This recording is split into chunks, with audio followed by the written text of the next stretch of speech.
our editorial board. Dave's our publisher, of course, and he is the leader of our editorial board, and I'm the editor. Jerry Ferrara. Randy Bailey is the opinion page editor. Brian Cole is our numbers guy, very, very helpful on the editorial board, particularly when it comes to math and the news side of the operation. We do welcome you and would like you to, take a few minutes to tell us what's been happening with you, where you're coming from. And well, I think, it's almost 5 years. It'll be 5 years this November that I've been in the U.S. Senate. And it's quite an experience, Is it what I thought it would be? No, it's not. Could it be something great? Absolutely. Should it be? Absolutely. So with that being said, you just still work at it every day, trying to bring people together and trying to find issues that would resonate higher than what the political preferences might be and the differences that we have. So you're always hoping for that. Probably the reason that I stayed, I had a chance to evaluate it. Do I come back, or maybe ask the people if they would consider me coming back to maybe run for governor again. And when I looked at the most important thing I think is happening to our state right now is the prescription drug abuse. It's the #1 killer in our state. I can do more there, working with pharmaceuticals who are putting products out we shouldn't have on the market, to the FDA that's approving products that shouldn't be put on the market, to the doctors who are dispensing, not knowing the effects of what they're dispensing. So that's where I'm going to have more effect in drug abuse, and so that was part of my driving reason to stay. We live in a troubled world and a divided country. It's really, I've never seen anything like it in my life, and definitely in my public life. I've never seen anything that's come close to this. And now in the Middle East, things just don't make sense. I've always said that in West Virginia we understand the definition of insanity, keep doing the same thing over, expecting different results. And latest thing to come about, full circle, I just can't even believe what the White House is saying right now is concerning on the Syrian $500 million of training dollars. Remember I said, you got to be kidding me. You're not going to send $500 million thinking you're going to find friendlies, if you will, those who will be friendly to the United States. And if you ask those people that you're trying to train to, and let's say that these are the same friendlies that we were trying to identify earlier that would fight Assad and take him out. Now you're going to ask them, okay, now we want you to stop that and turn around and fight ISIS. ISIS are the same sect as these people, which is Sunnis. And they'd rather fight Assad quicker than they would ISIS.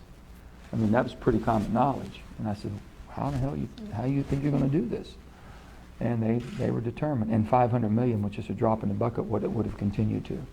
So we've asked for that money to stop, not just to be rediverted, to stop, because I've always said this: you send weapons, supplies in that part of the world, and sooner or later they're used against you. So we just got to rethink. I mean, over there it's a very difficult, and it's got all the makings of something horrible with Putin, and that part of the world, and there's a void. It'll be filled very quickly, not with the right element either. And I think the best analogy of why Putin and Russia moved and did what they did is protecting its investment. They have a lot of investments in Syria. And so I'm, those types of things, and I'm on armed services. I enjoy that very much. I'm on natural resources and energy, and I enjoy that. I'm on commerce now, and that's been everything we do comes through the Commerce Committee just about, and on the Veterans Committee. So those are 4 very important committees.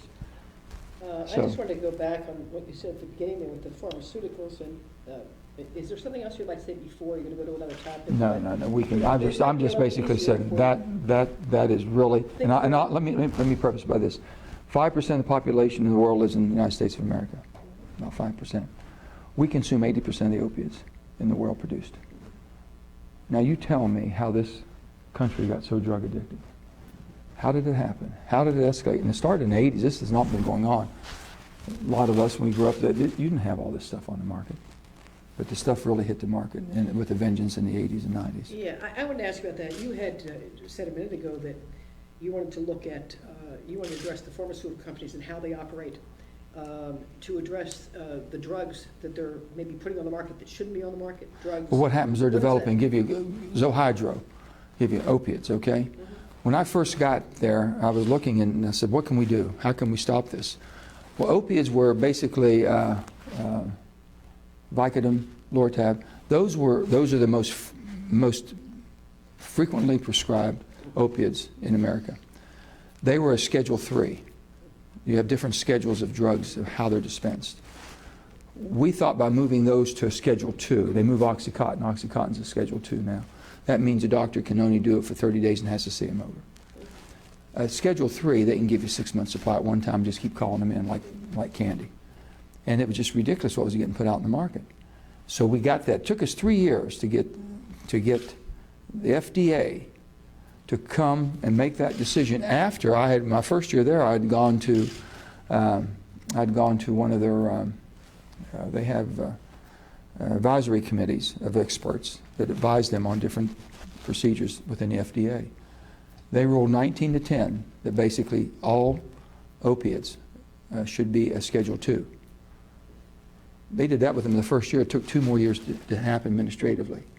On top of that, insult to injury, taking 3 years on something that should have happened immediately once we brought it to their attention.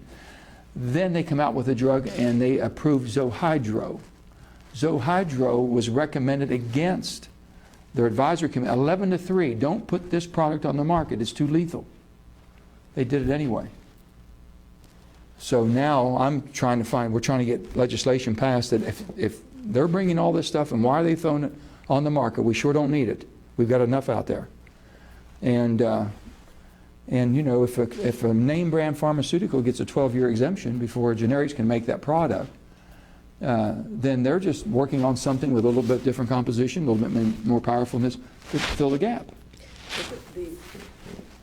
So that's a huge issue, as you well know. Huge. And there are, I never thought I'd live to see the day that the warnings would be longer than a commercial when it comes to drugs that are on the market in order to fix sort of things. But we have always relied on the medical community to make decisions for us as to what's best for us out of the array of things that are there. Well, I found out that's not done. Well, marketing now has changed. They're marketing to the consumer. It used to be they would market to the doctors, and the doctors would decide what you or I might receive. Now they market right to you and say, hey, if you want this fixed, go and ask your doctor for everything from Viagra to whatever the opiates you named. I mean, so it's a different world that we live in. Oh, I can absolutely. see the number of issues that you would probably be dealing with there. I wonder, though, you had mentioned serving on the Energy Committee, and something that is a major issue in the state, of course, is energy and coal. And of course, as you well know, the situation with oil and lifting the ban to export. Sure. And so energy is a major, major issue that we would like to spend a little bit of time on. Sure. If you don't mind. You have been very much proponent, in fact, early on, I believe, to lift that ban on exporting oil to other nations. And natural gas also, LNG. I can't hear you. LNG also. Yes, yes. And you, in fact, have said that lifting the ban will improve national security interests, reducing our trade deficits, neutralizing countries like Iran that have the same type of what we do, and expanding our competitive edge in the global market. And in fact, many Republicans feel the same way. In fact, they've been more outspoken than Democrats on this particular topic with that opinion. Do you agree with that? Yeah. We only have 2 Democrats, me and Heidi Heitkamp, right now. We need more help. Yeah. So I guess what I wonder, though, is that the other side of that coin, of course, is the administration has always said that it doesn't make much sense to continue subsidizing the oil companies, that instead we should be investing in wind, solar, energy efficiency, and other clean energy Which we subsidize heavily. Yeah. Well, the results of this, people who disagree with it feel that it will encourage more oil drilling in the United States and throughout the world, and so that's sort of counterproductive to whittling away at the effects of global warming. Can you explain to us where you're coming from with this? Well, first of all, we don't have an energy policy in the United States of America. We have a preference. This administration has a preference of what direction it wants to go. And the bottom line is not realistic. You know, I don't care whether it's Democrat or Republican. If it doesn't make sense, it doesn't make sense. And this doesn't make sense when you have over 80% of your energy coming from fossil. 80% of the energy of this country comes from fossil. And that's not going to deter any within the next 3 decades. The EIA, the Department of Energy, puts out their own statistics and forecasts, and they're saying, so you only have right now two fuels that'll base load. Base load means 24/7 rain or shine. That's coal and nuclear. Gas will get there. It's not there yet because we don't have the distribution for gas to be a base load, but it will get there. So right now you depend on those two. Well, this administration is picking winners and losers by basically saying what they prefer. They prefer more of a renewable energy. I'm for wind, I'm for solar, I'm for anything that works, but not disproportionately when I can't depend on it. So I've got to take care of my base. My base is coal and natural gas right now in our state, and I've got to make sure that we're doing everything we can to develop a new technology to use it clean. There's $8 billion that's been set in the Department of Energy for 7, 8 years. Set aside for clean coal technology. No one stepped up to the plate to borrow the money, guaranteed loans. No one stepped up. So I said, I told Ernie Moniz, I says, Mr. Secretary, I said, doesn't it give you a warning sign that something's wrong when there's no confidence they want to go borrow the money because they don't know if they can hit a moving target, because basically the administration with the EPA changes its rules and regulations. And I've always said, if you're making me hit a criteria or a certain perimeter of what emissions should be, but technology's never been designed for me to do that, and you've never shown commercially that it can be done, but that's just what you want, so you set this artificial ceiling for me on emissions. And the bottom line is, I said, you know, if it's unobtainable, it's unreasonable. But isn't that what you're doing, though, when you're saying that clean coal technology is going to be the lifesaver for this? Because that's unproven also. All of the research and all of the money that's been spent at Nettle, for instance, the incredible operation over there. In fact, we have an enterprise piece that's going to be running soon on it. But you know, You mean you don't think we can do any more? Whittling away, but it is years out. Ultra-critical is done right now in Japan. Japan has the cleanest coal-fired plants in the world. And why isn't it here in the United States then? Where is that technology This- being developed around the corner? Because We have it. Basically they won't invest into it because this administration has moved so far away from fossil. But the bottom line is, Fukushima happened. They had to do something. They had no base load at all. They couldn't give their people dependable, reliable, affordable. They went back to their standby, which was coal. And they developed all ultra-critical. Ultra-critical burns at the highest temperatures, so your emissions are the lowest. And it's an expensive process, but it works. And we haven't had that. And meanwhile, coal production is decreasing and not increasing. Oh, most certainly. Well, out west it's not, but here it is. Yeah. So just trying to understand the rationale here. Well, first of all, 8 billion tons of coal is being burnt in the world, whether you like it or not. If you stop burning every ton of coal in America, it'd be less than 1 billion tons a year. That means there's 7 billion tons still being burned.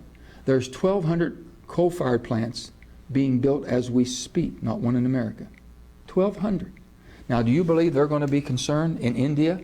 I think they're building 500 or 600 of them. You think they're going to be concerned about emissions, scrubbers, low NOx boilers, bag houses? They recently say that they are going to participate in the Paris Summit, Energy Summit. Oh, they'll all in December, participate in it. And that their goal is to reduce emissions. India, didn't they just announce? They all want to reduce. They don't have to start reducing until 2030.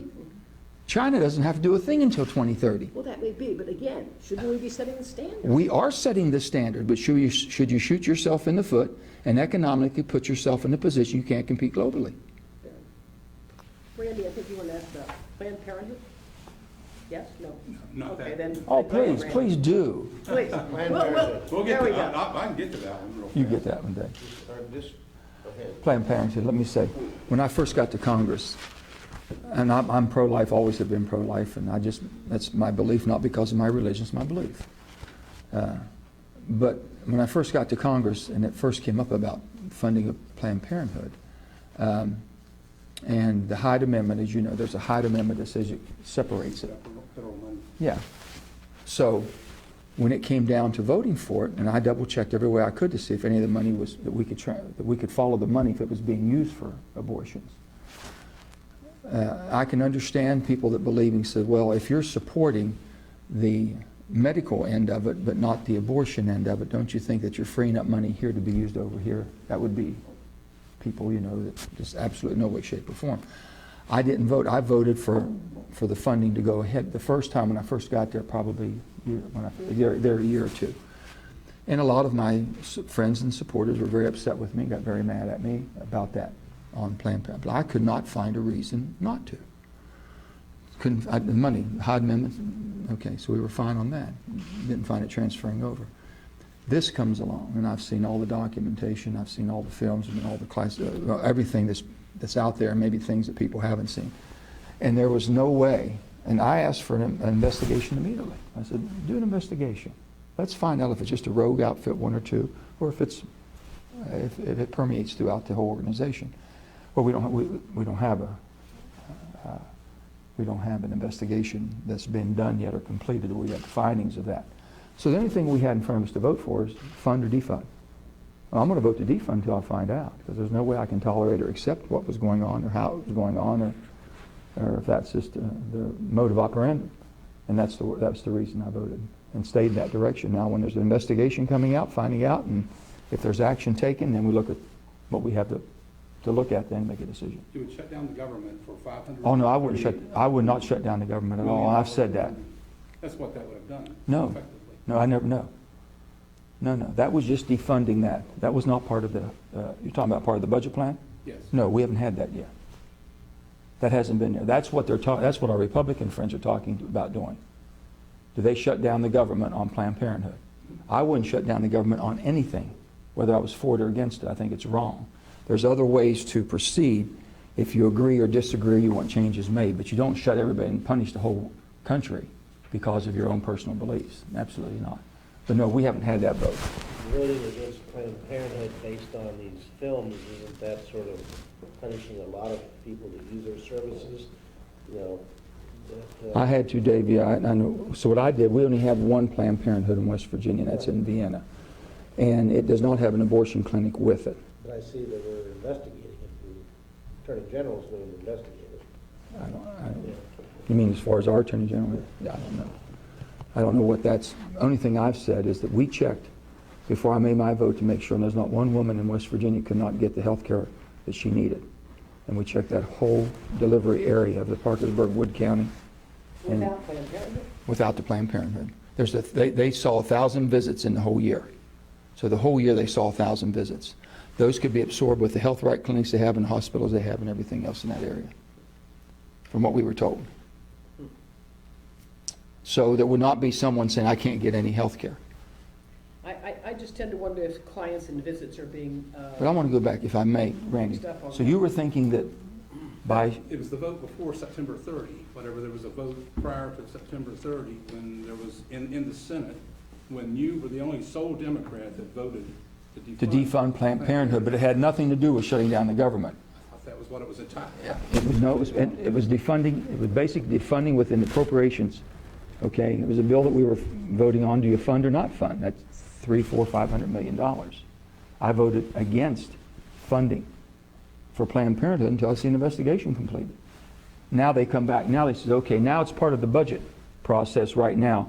And the Republicans have said, some Republicans have said basically, we will shut down if that condition is not in. That means if the defunding of Planned Parenthood is not in the final continuing resolution, which is the funding mechanism for the whole year, if that money is not taken out and stripped out, we will not vote, we'll shut her down. We'd rather shut it down than let that. I says absolutely not, no way, shape, or form should that happen. And a lot of Paul Ryan says he wouldn't.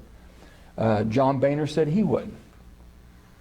So there's just some. You have the extremes on both sides.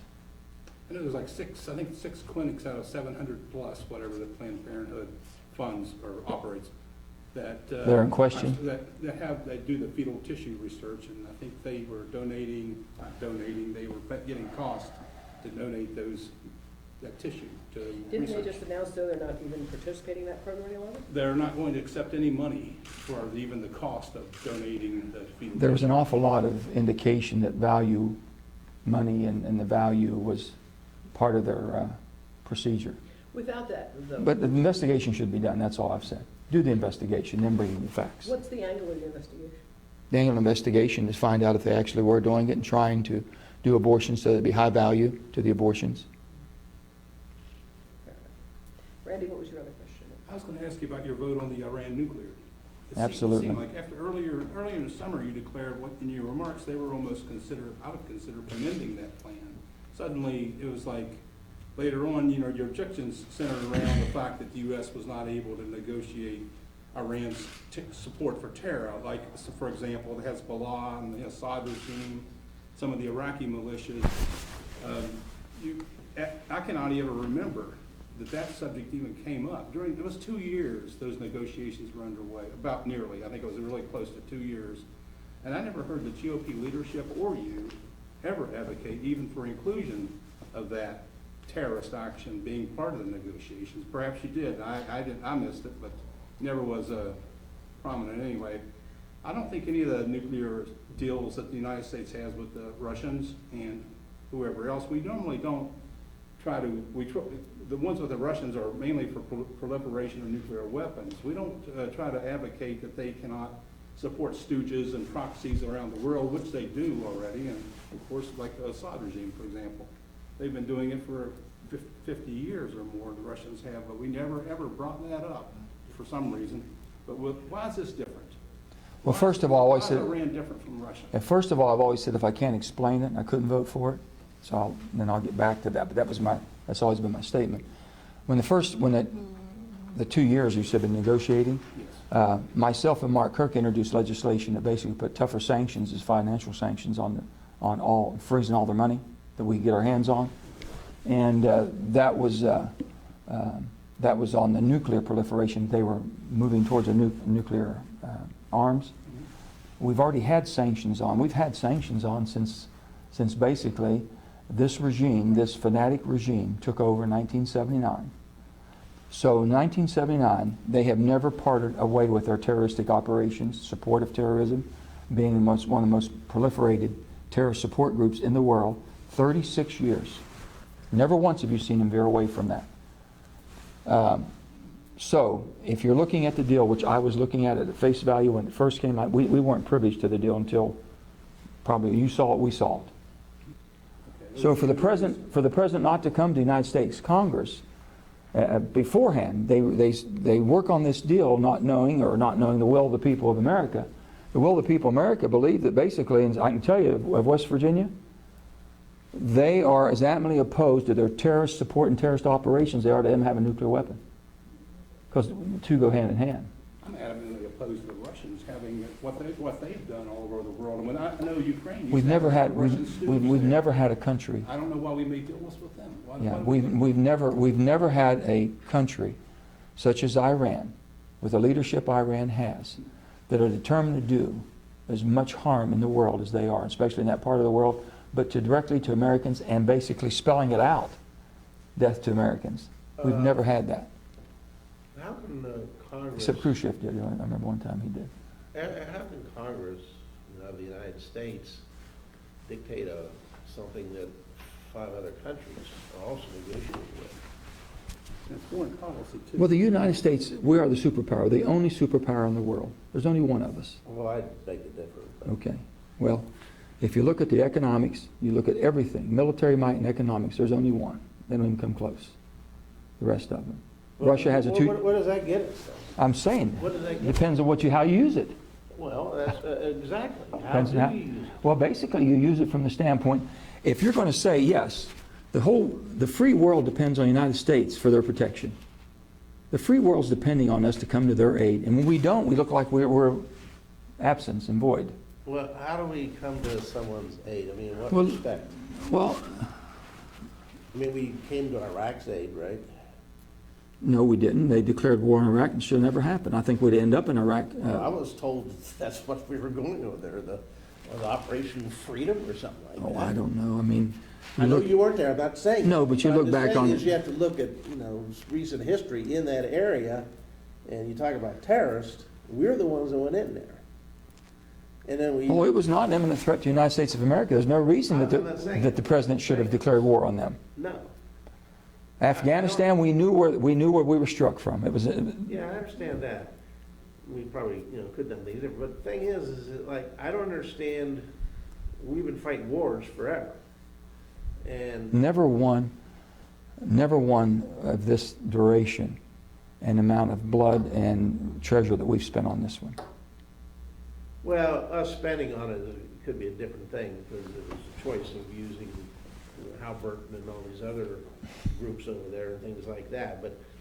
But I don't see where, it's like opening up relations with Cuba.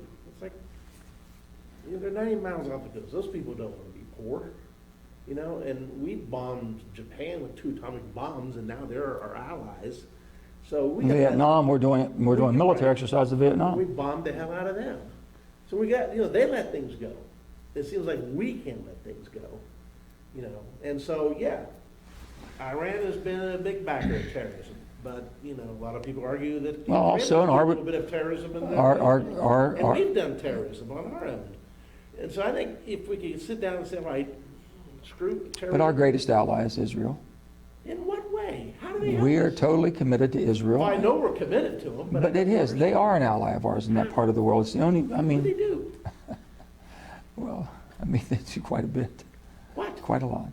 Maybe From some the security, intelligence yes. and things like that, but We work very closely with them. I'm sure we do. But I don't see the benefits so far. Well, trust me, without Israel, that part of the world would be a lot different. I believe Israel and North Korea were the only 2 countries in the General Assembly of the UN to vote against the Iraq deal. The Iran deal, I'm sorry. Mm-hmm. Randy, let me tell you the other thing about Iran. I was going to get to you on that, is that let's say that now that the deal's signed, okay, and all of these sanctions come off. Now, I'm sure if you're Iran sitting there and you're saying, okay, all my sanctions come off, and we're going to say, well, wait a minute, okay, your sanctions will come off of everything that we had on America that was against your nuclear capabilities. But we also have sanctions for their human rights and their terrorist support and operations. Now all of a sudden we're going to come back and say, okay, we're going to put these back on. They're going to say, wait a minute, you're in violation of the agreement. You said you take them off. Well, the rest of them, the agreement says we can have any sanctions we want as the United States of America. The rest of them don't have to honor it, because I can assure you that China and Russia could care less, as you said. They could care less about our human rights or the terrorist operations, support of that. We do. I can just see this whole thing becoming muddled to the point of saying, okay, wait a minute, we didn't violate that. This was part of the agreement. You're supposed to release it. You didn't release it. You put them back on. And then you come back with a vengeance and you put everything on terrorists and on human rights. So, it was something that I said, there's no way. We could have had a better deal than this, a much better deal than this. And this is not, if we would have voted it down, there's been hundreds and hundreds of times that Congress has not supported the President's agreement. There's been different agreements that have been done that have been supported. They've been redone. I always like to think the perfect is the enemy of the good. Like the Affordable Care Act, everybody wanted the perfect health care reform plan. Can't get it. You don't have perfect plans. That does not happen. They're complicated and they're flawed. Almost every single. And there's going to be a lot of changes to that too. There'll be a lot of changes to This was that. the best deal that they could get at the time, is to stifle any kind of development of a nuclear weapon for 10 years. Whether or not that's long enough, I think that country will change in 10 years. We thought it would change. They have a lot of It's young been people. 30. They have young people that live there too. People when they're under the 35 years old, half the population I think is about under that age. They'll change. That country will change. Well, it's 36 years now. This regime has been, and I asked that question with every top security advisor in the United States of America. How close are we coming to watch the overthrow of that? It almost happened about 3 or 4 years. I can't remember what year it was. They never had this. Last election. Well, there's every report that we received, classified report, they're not even close to overthrowing that government or that government changing. I was hoping to hear that. That would have been a big difference. I think the internet and communications will change that. Brian, I think you had a question for the Senator. Yeah. Just recently heard more about shooting college campuses. Mhm. back in 2013, we tried to introduce a gun, I guess a gun control measure. As a background check. Didn't get anywhere.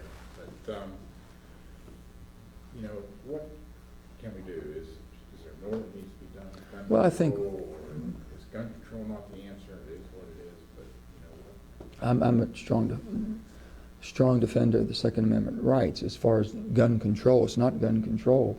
We were just talking gun sense. So what happened is there's people that believe, and a lot of them in my side of the party, the Democrat side, that would like to either ban certain weapons, ban magazines, ban all these things. And I said, you know what?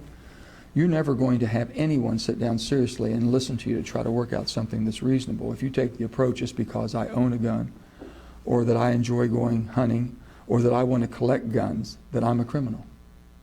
If you look at me like I've done something wrong or I'm going to do something wrong just because I have that desire, then I would say, why'd you buy that car out there? It has 140 on the speed on there.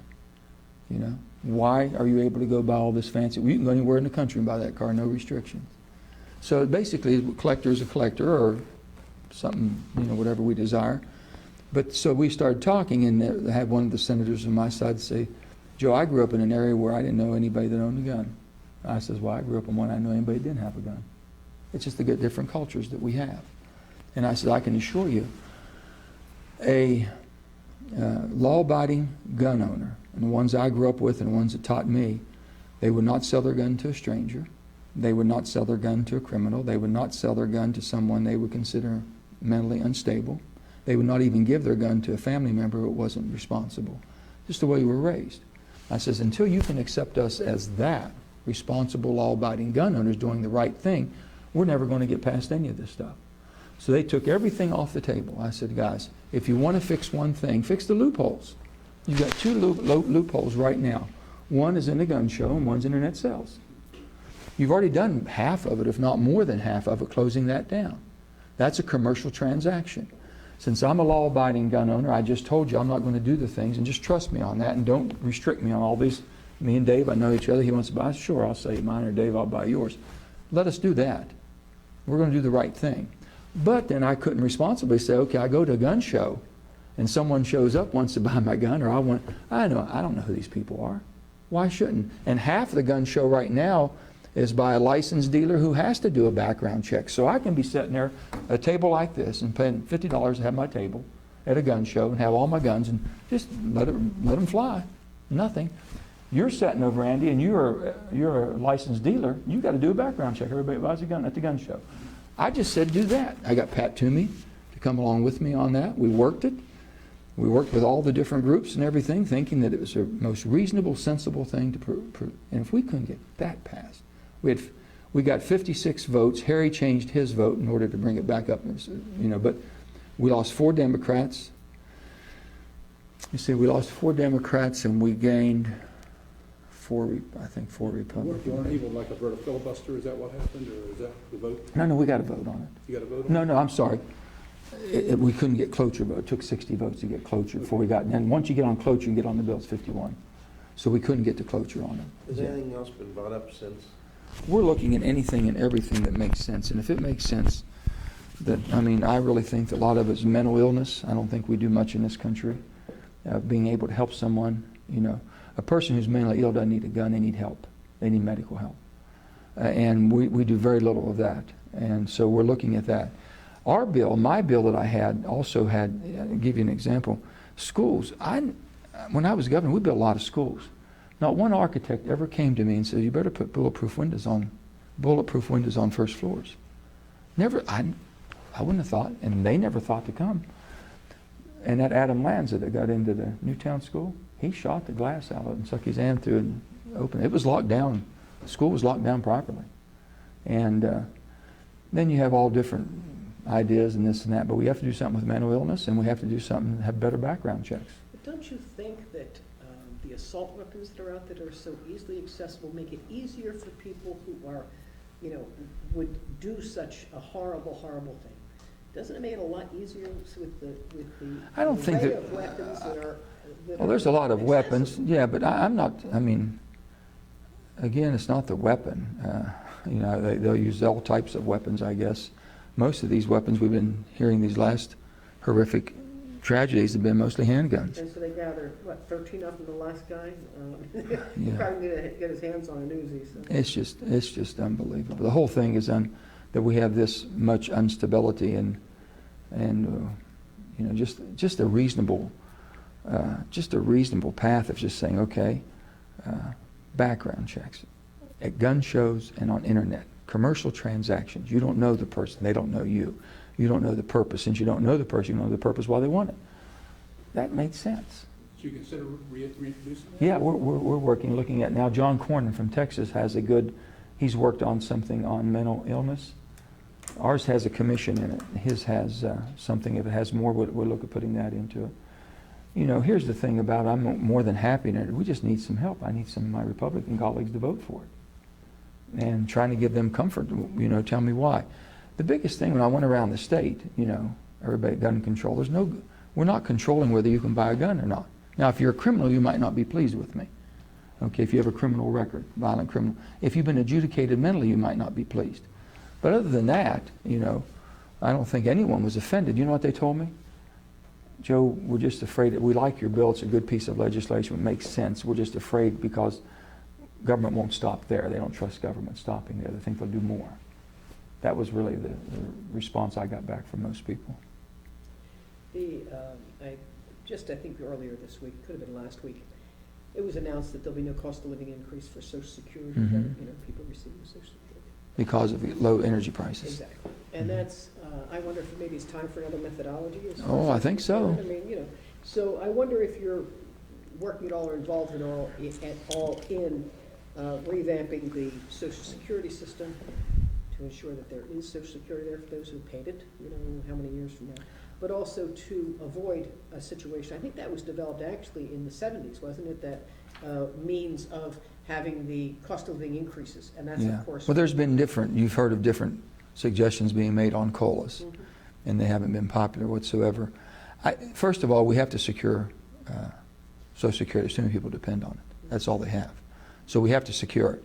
What's the quickest ways of securing Social Security? First of all, lifting the FICA limits, you know, as far as on taxation. That'd be a quick way to do it. You could go to 250 and then index it from then on and you'd be fine. And you won't affect 89% of Americans, because they're all under the 112 or whatever now. And doesn't affect most people that's over that, because you know what? You see it come out for 6, 7, 8, 9, 10 months of your pay, and you figure last month or two, you figure if you're over that, you know, what's this about? So I think that would be a quick way and doesn't hurt anybody and doesn't affect, but it stabilizes the cash flow. Why doesn't that happen? Oh, I mean, God, you don't were tell talking me. about the FDA doing immediately the drug thing. Why doesn't that happen? Randy, with the index? I've got again, I'm not, and I have Republican friends, no new taxes. They've taken the tax pledge. They just will not, no way, shape, or I've given them, I've tried to work with them and do everything I can to give them a comfort level. That makes sense. Well, that's raising tax, that's a tax increase. It's like about 120 right now, and after that, they don't, Brian, you know what the 118. Yeah, I think it's been a little bit, it was 110, 12, and it indexed a little bit. They need to get it, it needs to be probably 250 and indexed off of that. That would give us, that shores up for quite a while. The other thing on COLA that Jerry's talking about on COLA, and I've said this on COLA, first of all, no matter how much money you got, how wealthy you are, you've paid into Social Security, and by golly, you're going to get it back. We're not saying that. We're never going to take it away. Some people say, well, you don't need it. We're not going to give it back to you. No, you're going to get it. You paid into it. You're going to get it. Now, with that being said, COLA's a different thing. My parents didn't need a COLA. My aunts do need a COLA. Difference. So the only thing I said is, if you have, after you retire and you're receiving Social Security, and you're above, let's say, 250% of the poverty guidelines. Poverty guidelines, what, 21,000 or so with two people. And then, you got the figures, Brian, huh? Somewhere. In the 20s, okay. So let's say you're 250%. So that would be what? 40, 50, 60,000, let's say that. And you got that much income. Maybe you could do without the COLA so I could keep it for the people below that figure. Does that make sense? So they've talked about change CPI and all these other different parameters. I said, guys, just have a cutoff so that my aunt can get her COLA, even though you say energy prices down. I guarantee her food prices aren't down, other things aren't down. and you're putting a hurting on them. But my parents would have been okay, and they would have agreed to that. And I'm thinking a lot of people with means would agree to that. I don't need the COLA. I want to get what I paid in it back, but go ahead and forsake the COLA.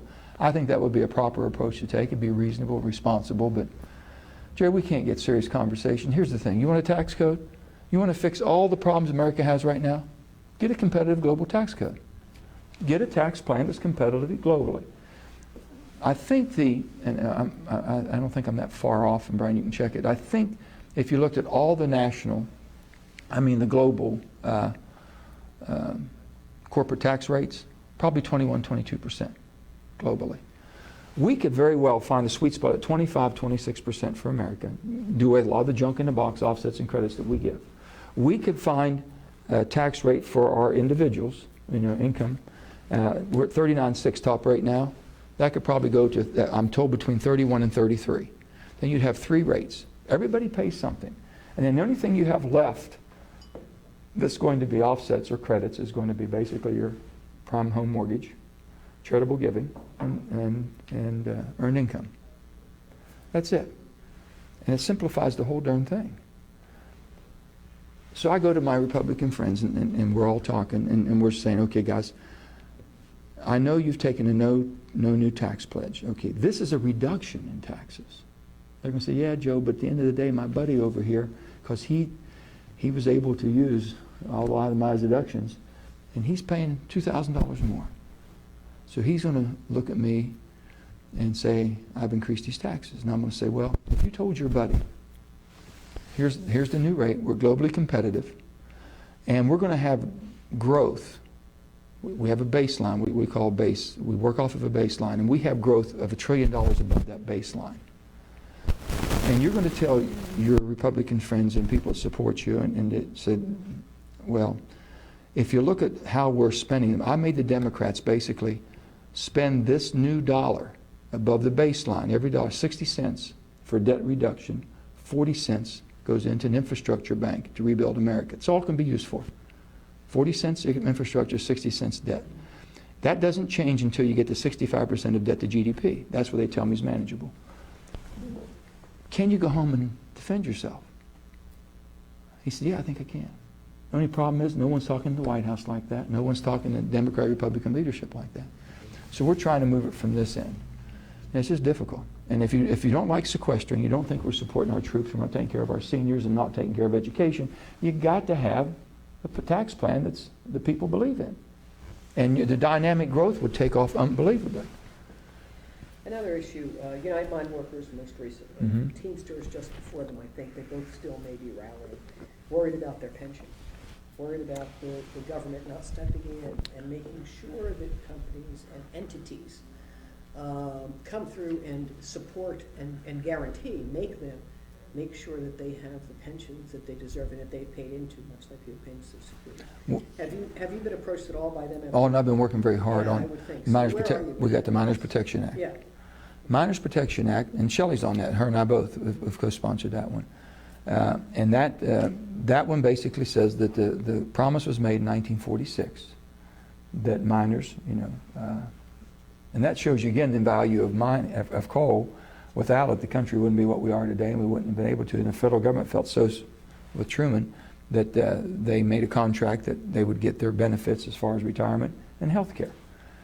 Well, as automation came in, there was fewer and fewer people working because it was paid into it by man hours. And with fewer people working, what happened is it started being challenged. And now we got back to roost. They're older, they're retired now. There's been fewer people working, paying into it, so the trust funds are in dire need. So the only money that we have coming into that is through the AML money, abandoned mine land money, because you pay on tonnage. And they're still mining a lot of tons out west, and you have a lot in Illinois Basin, and we've still had a fair amount, but there's enough money. So we said that should be excess of AML money should go into secure, because automation took over. It's still because of coal, and it still be paid for the reasons of coal promises that we made. So we feel very strong about that. What about the Teamsters? They're not coal miners, but they apparently are in a similar situation. I haven't the been- money they've paid into they're worried now they're not going to get their pensions. There are threats of cuts to their pensions. Huh. Should there be, and even if you're not familiar with that specifically, although I'm sure your staff will go, I'm wondering about federal legislation that would hold entities' feet to the fire. Oh, they should be. Companies, corporations. Well, bankruptcy unions, laws, no how about matter what bankruptcy it- laws? No matter what it is, that if you are paying, if you have made a deal basically, that you're working all those years and you're gonna be counting the pension just as you would Social Security in order to live after retirement. Is there anything, have you been working on anything that would I'm go not- beyond I'm- coal miners? Let's put it I'm that not way. as aware on those, and I will Okay. check into them, Jerry, I just don't know. Yeah. Clinton, Biden, who do you think should be the presidential candidate? I'm just speaking Democratic selfishly, that Joe Biden is the most beautiful person. I hope he doesn't get in the race. You hope he doesn't. Does not. My reason for saying that. Now, he was to decide over the weekend, right? I know. His family and all that business. I'm one selfish person who likes him and considers him a friend, that I would hope he doesn't. He's been down that road a few times. I went to the funeral. I attended the funeral of his son, Bo. I saw you see the heartache and what they've gone through as a family. And I just think right now he's well thought of. He'll go out on top, and he should. He's And you earned feel that. if he throws his hat in the ring? That's gone. That day of mourning's gone. The minute he says yay. And I'm just speaking very selfishly. Well, who do you think is the best candidate? I Who think do you support?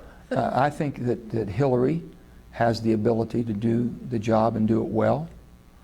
I know there's a lot of consternation on that from people talking about all the different things. I just know that she has the ability. I've always been able to talk and work with them. I don't agree with her on some issues, and definitely some positions she's just taken here recently I think are just dead wrong. But I've been able to sit down and work through. I can work through it. I've had an open access. I haven't had open access with this administration and this president. So I base it on that. On the Republican side, I'm probably closer to Jeb. I know we traveled together. We were governors. So we became pretty good friends. So I know Jeb, and he's most capable. And I don't know John Kasich that well. I would, being former governor, they all have. I just thought you were going next to Trump, that's all. Yeah. I don't know Donald at all, so I can't speak on that. I think it's something he's tapped into something that's pretty raw out there, and it tells you where people are coming from. With that being said, Kasich is as they tell me, is most capable. Marco Rubio is a delightful young person, and he's very bright, and he's a comer. He's a real comer, whether it's now or later, whatever it would be. I just think that the inexperience right now, I don't know if the country's going to get swept up in the movement, if you will, and not have the experience backing that goes with that. Obama recently said, I'll say 60 Minutes, I'm really not positive what the show was, but Yeah. had said he thinks if he were given the opportunity to run again, he would win. Do you agree? I think he thinks that. But do you agree with what he thinks? Wouldn't have my vote. Okay. And who do you think should be Speaker of the House? And who do you think will be? That I don't. Paul Ryan is just, you just don't get better than Paul as far as just straight above board. He works as an honest agent. But boy, I'll tell you one thing. If Paul has desires for higher offices or an opportunity for a higher office, I can understand his reluctance to do this. And he hasn't gotten here. It's very, very feasible that the Republican Party could split. Could really split. You got the tail wagging the dog right now. And John Boehner knew exactly what he was getting into. And that means that basically, are you willing to govern? And by govern, you're not going to have 100% of your caucus. I don't know if we have a Democrat willing to govern that way on the House side if they were in control. Would they govern with needing 40 or 50 Republicans and vice versa? Governing is governing, okay? Politicking is what we're seeing. So if they say we got to have ours, we can't get 218 Republicans, by golly, then we're not going to do it. The government would have been shut down, Randy. We'd have been shut down right now if John Boehner hadn't done what he did. They were going to do it. 151 Republicans voted to shut down the government. on the House side. Now, I don't think 150 would have been if they'd have needed, you follow me, once they got and saw the Democrats were going to come in totality, then they were able to do what they had to do. I think there would have been 50, and I don't think he'd have had 218. He couldn't have got, John knew he couldn't get to 218 Republicans. And you saw what happened. So I think Paul, whoever the Republican leader is going to be, has to make a decision. I've got to move on some things. Immigration. I need tax reform. I need things that I'm not going to have 218 Republicans. Can I govern? Can I hold it together? I think that's where the big dilemma is. Do you think you would be a contender for a vice president position? And any time in the future, could you see yourself running for a higher office? I don't, it's always flattering even for people to even mention, and those type, because you want to be able to serve at the highest office humanly possible, to do the most good. I don't have a base on my party that gets as moderate or conservative on fiscal matters. I always say I'm fiscally responsible and socially compassionate. I don't know where that fits in the realm of things politically. I really don't know. I think it fits with most Americans, but everybody plays to the base now. You got to play to a base. You got to have people willing to, it's hard to do the right thing and get someone excited about what was common sense. What you says, well, hell, they did the right thing. I understood that. I figured he'd do that. Would you ever consider switching parties? No, I haven't, and I wouldn't. And if I was going to, I'd have done it by now. If that was ever my desire to do it. 2018 looming, whatever that may be. Well, you know what? We'll just have to see what 218 brings. I just know where my comfort level is, and I'm What makes you moderate to. Democrat? I think basically I look at it from the standpoint of trying to have a balance, if you will, a balance to where I was raised as a Democrat. You got up in the morning, you went to work. You had a neighbor that was in trouble, you tried to help him. If you had someone who couldn't take care of himself, that was your responsibility. But by God, if you did, if you could, you did, and you're supposed to. But you always had that little, there was something, I guess the way, raising Little Farmington, there wasn't a whole lot of anything except people trying to help each other. And it just, kind of in my DNA. But on the other hand, I've never thought there was anything wrong with the Republican. They were always my friends. Until now. Really, I got along with everybody. I didn't have, and then what happens now is, where did the Democratic Party, we've always had pretty far left Democrat. Republicans have never been known to have a far right until the last Tea Party, until this whole new wave came within, the last decade. So we see that side, and that's why I think we've been able to somehow live within the tent. I'm not sure our friends on the Republican side are going to be able to do that if there's these types of breaks right now that prevents them from, But I've always said, you could be pro-life and be a Democrat. You could be pro-business and pro-labor and be a Democrat. You could, our tent, I never did think there was a litmus test there. I know there's a lot of Democrats probably want to throw me out from time to time, but the bottom line is that I always wanted the fairness to the system. Well, we had interviews, last election with, where we had senators and Congress people and stuff like that. To be truthful, there was no difference between the Democrats and Republicans. It seemed like they were all one party. And there was not really anything to choose from. Well, really, the Republicans aren't going to do a tax code. I'm going to do a tax code. Hardcore right's not going to do immigration. I voted for immigration in a bipartisan way in the Senate. I know there's 11 million people out there, okay? They committed a crime and broke the law. They should go to the court. Our bill was I thought was a good Democrat-Republican bill. You go and you get in the queue. You pay your fine for breaking the law in America. And you're in a line 10 to 13 years to get naturalized. And you have to work, and you have to pay your taxes, and you have to learn English. And first thing we do is close the border down, tighten that border up. And that was a bill that Bob Corker and John Hoeven, two Republicans, it was tighter than a drum. It was the best thing I've ever seen. We'd have tightened it. This border had been tight, our southern borders have been tight as a drum. So we had a good bill. It was a bipartisan, 70-some votes sent over to the House. And when Eric Cantor got beat, I'm told, some of the Tea Party said, well, Eric Cantor was supporting amnesty. That was an amnesty. Amnesty means we just let you, we forgive. Nah, we made you earn your way, and you had to pay your fine. And then it got to the point to where if an employer hired somebody who didn't have a Q number in the process of naturalization, that person would be a horrific fine, and the second time you lose your license to do business in America. They were so serious about it. There was some good stuff in there. They're going to sooner or later have to deal with that. You just can't. Now I know Donna wants to throw everybody out and say, go get in line and get back in and all that. That, you know, I don't know if that's going to work.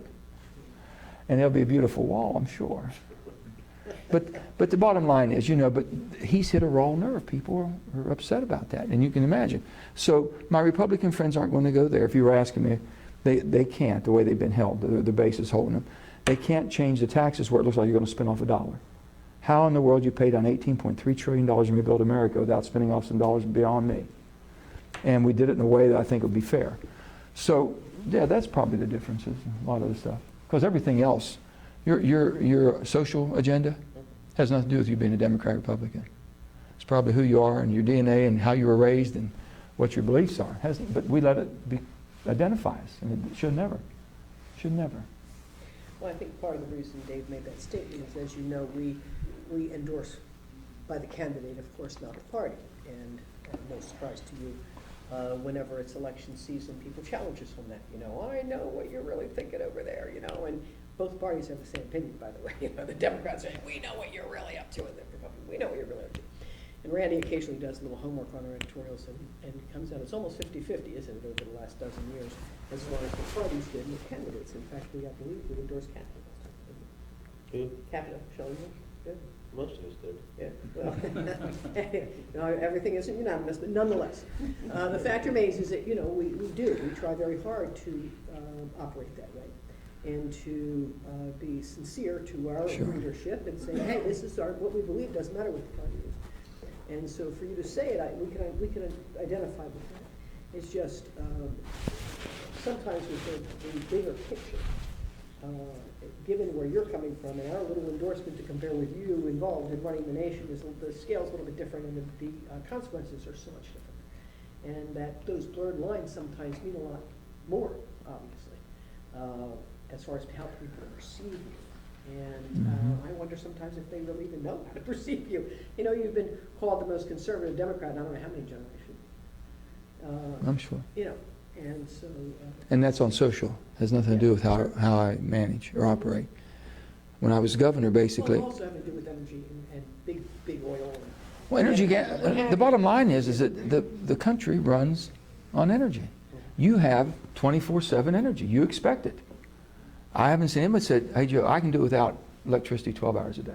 No one's called me and told me that yet. I can tell you how to do it if that's what you want. But the bottom line is we don't. We expect it. And they want to continue to drive up the price because we can't deliver, and they put regulations that are unobtainable. If someone says, here is the new technology that's purely CO2 free, okay? And you've got 5 years to convert. And it's going to cost you $300 million to convert a 500 megawatt plant. I'm just hypothetically throwing figures out. I said, fine, that makes sense. I can do that. My rate will take care of this. My rate of return. I can put the figures to that and do that. And if I don't do it, I'll shut her down. I understand that. Okay. But to say you want me to meet these criteria and you set your emissions and everything based on something that we can't do. You couldn't sell it to me if you wanted to. All you did is hit the target to get rid of me. And then you're going to put more burden on the poor. It'll be the people that suffer first is always the elderly and the poor. First ones get hit every time, no matter what we do and how righteous they think they are. And then to put 80% of your tax credits in something that produces 18% of your energy makes no sense to me. You know, something we discovered, Senator, was odd when we were interviewing those candidates Jerry was mentioning last time around. We were talking to them about the President's Clean Power Plan, and we found out almost to the very last single one of them, none of them knew what the Clean Power Plan was about. They didn't. They had no When idea. asked specifics, mind you. No, Your broad terms, yes, but some when of asked them could specifics. Google it for us. They wanted to Yeah, Google one of them it. actually. Well, there's so, I mean, there's so, The candidate said in all we honesty, Google it. because, That was a classic. and being extremely honest, there's just so many things being thrown at us. The bottom line is they want emissions to come from coal the same as it would come from gas. You cannot compare gas and coal. Can't do it. Technology can't get me to where gas, the emissions on gas, can't get it there. Now, until you can get me there, then don't rule, you know. It had 15 years to get you there, though, right? I think it's 2030, I mean, supposedly, and you're talking about the research doing. Well, we didn't start clean air till the Clean Air Act of the 80s. Scrubbers, remember that scrubbers? We got scrubbers, low NOx boilers, bag houses, we did all that. You never heard of CO2 back then. In the 80s, you ever heard me talking about ozone CO2? Not in the 80s, no. No, it was all about, you know what? And right now in China, it's not CO2 that's killing people. It is particulates. It is the sulfur that we used to belch out and you couldn't see down the street. That's what's killing them. We're not even making them until 2030 step up to the plate on that. And here tell me it's a level playing field. That's crazy. They're going to consume 4 to 5 billion tons of coal this year. China. And they won't even turn on their scrubbers because it strips them of their energy. It takes so much energy to run all these pollution. I said, guys, if you come and told me, Joe, we're going to have commercial hydrogen in 5 years. Commercial hydrogen, which is going to be water vapor. I said, sign me up. We'll figure something out. We'll make it.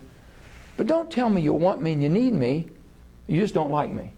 So you'll make it difficult on me. Even though you know you got to turn your back and you got to have me. So the coal industry, I don't know what to tell them. Only thing I would say to everybody, ask the president, ask the EPA, Gina McCarthy, ask Ernie Moniz, that if we did not have any coal produced or delivered starting today for 90 days to a coal-fired plant in America, what would the country look like? I just want someone to honestly answer that question in the administration. And natural gas already meets those emission standards, is that correct? They would already meet that? Yeah. You said we have problems with the distribution lines.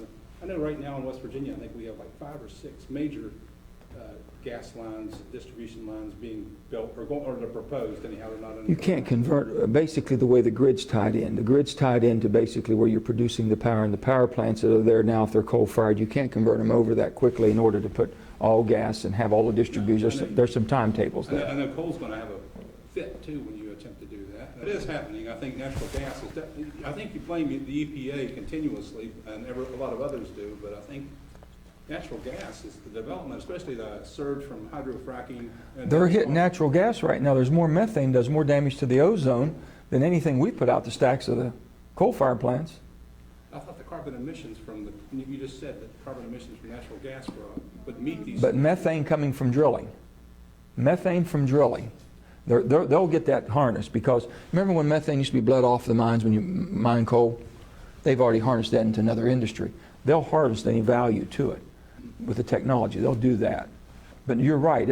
If Ken, I have a guy from my energy person, but Ken can give you the figures right down to it of the parameters that we're trying to hit and what we can't hit and why they know we can't hit it. And then they're telling us now they're going to give us how many millions of dollars. I said, guys, I don't want any more handouts from you. You know, if you have something, if Southern West Virginia has been decimated the way it has right now, then, and you're all gung-ho on all this new industry, bring us a solar plant, bring us a wind plant, bring us something that we can make a living. If you're putting all these credits, tax credits, you're giving all this research money, bring it right down. We've got plenty of property we'll put on, and we've got plenty of people that want to work. Isn't something like that contained in the budget proposal? Yeah, but I mean, how much we were going to get right off. The governor in Kentucky was all excited about it. We heard a word from the governor here. Yeah. Oh, no, we have to look at everything we have. I told him this way. I said, you want to help me a little bit? Help me build the Coalfields Expressway. Help me finish that one. They wouldn't even let us finish. Consol was trying to do a mountaintop removal. Right, you know, most of that base of that that road has been built off of mountaintop removal.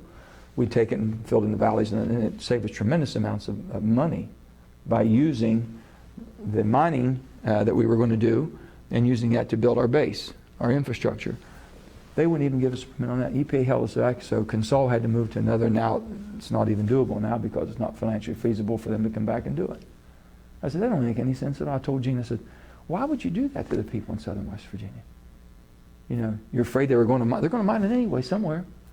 But you wouldn't let them continuous where they wanted to continue a permit and transfer a permit into one that would have give us the base road we could have built more. Do you think coal really actually has a future 50 years from now? I mean, I'm looking at like what just happened. Randy, I don't know about 50. I think the only thing I can tell you is what the EIA, which is an arm of the Department of Energy, basically has coal in the forecast of 2040. They go out that far. And about 30% of our generation of power that goes into the grid will come from coal, is what they're saying. What they're not telling you is that by nobody reinvesting and updating these coal plants, they'll all be 80 years old. They won't be able to produce what they're saying, so you're going to be a reliability problem. Right now, if you had what I'm told, you know, was it 2 or 3 years ago we had the polar vortex? We came within 750 megawatts of the PJM system, which is the distribution system that we're in. I think there's 140 or 160,000 megawatts in that system that they're responsible for, and electrifies maybe 50, 60 million people are depending on that. They were within 750 megawatts of the whole system collapsing, the last polar vortex. Now, so we brought them in our office, and then we brought them in the panel of natural resources and energy. And they says, oh no, we think we had 2,000 megawatts of spare power. And I said, well, how did you get the 2,000 megawatts? They said, we were going to downsize the voltage. They were going back all substations and cut the voltage down, so some things it was depending on more wouldn't have ran. That's how they were going to get it. That was 2 years ago, and we've taken off, I think, 10,000 more megawatts of coal power since then in that whole system. She hits now. Only thing about it is I've told the administration, I said, you all have done a tremendous job in villainizing coal. And what I'm saying is... I think the reputation was already there. I don't think they... Well, let's just say that with the media, they were able to get the media and most of the public believing that this is something we don't like, it's dirty, we don't need it, get rid of it, let's don't use it anymore. They made people believe that. Do you think it's a fair evaluation that people... If you take a poll outside of our area, that people believe that they don't need coal or don't like it and don't want it? I believe that. Yeah, I think that most Okay. people would prefer to have a cleaner energy source and one that does not contribute so heavily to global warming. Okay. And if you accept that global warming is an issue. I've accepted. I said 7 billion people. Trust me, anybody that tells you that 7 billion people haven't had an impact Well, is I'd love not being to- rational. I'd love to hear your back and forth with Mr. McKinley. Well, Anyway, David, I'm not going to. David's but, David. You know, in fairness to you, as far as your time and schedule is concerned, we have hit the hour mark, so. We're okay. Is, I mean, is there anything else that you would? No, like to I just, the only reason, and the reason I wanted this editorial board is that we could talk frankly on some things. I've seen some articles, Randy, that I never was asked about them. I love to have been able to talk to you. So anything I would ask on any of you all, and I respect you have absolutely the right and privilege to do whatever you want to do in the paper. I understand. Just give me a shot. Just give me a chance to explain. The Planned Parenthood thing, I think that, that I'm not politicizing something like that. I just didn't have, what I have to vote on, that's what's in front of me. It's not a perfect world. I don't get the perfect piece of legislation to vote on. I had that and nothing else. I want the investigation. We'll find out where it goes, and then we'll have another vote after that. That wasn't going to wait on. They brought a vote up because it was political. I know why the vote came, and the Democrats don't have control, so the vote came because they knew it would be a political vote. I understood it. It's the only vote I had, and I voted, but it didn't have anything to do with shutting down. We can get you a sequence of it, but the continuing resolution is what shuts it down, and that's what they're trying to do now. We got an extension, so John gave us an extension until December, I think, December 11th. Is the extension on the continuing resolution. And a continuing resolution is not a budget. Continuing resolution basically gives you the same cap you had last year. Just you proceed, you're allowed to spend that money up to those caps. Budget caps are put up, you can't bust budget caps. Okay? And so those are the things I just want to be able to explain to you. And you might still say, thank you for calling, and we just have an agreement to disagree here. I'm fine with that.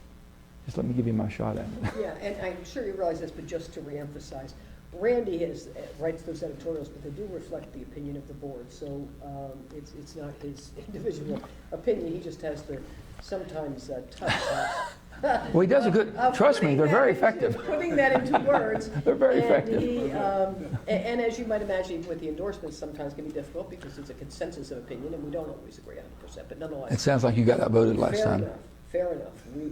I cannot divulge anything about it, but let me just say, it's never 100%. Nonetheless, yeah, he does. But the Iran, Yeah, okay, there's no flip-flopping on Iran. I truly believed at first I wanted to do everything I could to make sure that if we can work with allies, let's do it. But also, as I go around the state and everything, and the questions were being asked, and I go back and I can't get the answers to it. And then when I start seeing the fine print and how the confusion can come, we're going to take off sanctions, put them right back on, to try to put them back on. That thing is going to come, I think it'll come full circle like this. But at the end of the day, I just couldn't vote for it. And I explained to everybody, you know, if I was going to play politics, trust me, I knew the politics. I know you made your announcement the day of, when it was of no consequence. No. Wasn't it? That's what Okay, that's the way it looked. Sure did. It looked that way. Here's the thing. The politics would have been come out immediately against it. I knew where the state was, and that's the easy thing. The easy thing, just be against it. I knew that. And I was trying to be for it. I went through this whole agony, went through the whole thing. I got clear down to towards the end right there, okay? And you're saying, well, yeah, you came out after they had 34. 37. They got more than that, but they had to have 34 once they got to 34. I had said I'll make my decision. I'm not going to make it until I go back after we were on our summer break, right? I went back. The president called me that night for a good half hour. It was a tough call. Now, if someone said getting a free pass, trust me, that was not a free pass call. I can assure you, it was as hard as I've ever seen a call being made, pushing an agenda, pushing support for a vote. And I just said, I hope you will respect my decision. And we left it at that. But I just told him I just couldn't do it. Talked to John Kerry, talked to all of them. I had respect for all of them. Ernie Moniz, I called everybody that I knew. And then the president called me that night, and I guarantee you, there was no, you know, I made mine, and there was five other, I think it was 39 or 40, but there was 5 other people that made later that day. I just told them I'll make my decision the morning of Tuesday when we went back, and that's why I stayed with that. But I know the appearances, Randy. I know how it comes, you know. But the smart political thing was make a decision a long time ago and just let it go. But I was looking for it, and I can still say I think we're going to find out, and we're going to catch them cheating. I can't tell you what we're going to do if we catch them, and I can't tell you if everything we unravel, all these financial things that we've tied up on Iran, if all that unravels in the next 2 years, you can't put that genie back in the box. You want all them sanctions to go back on. You can't put the hurting on them that you have right now. And that you know, I knew that too. Fair enough. Okay. Appreciate your time. Thanks. Well, I appreciate it. Thank you all.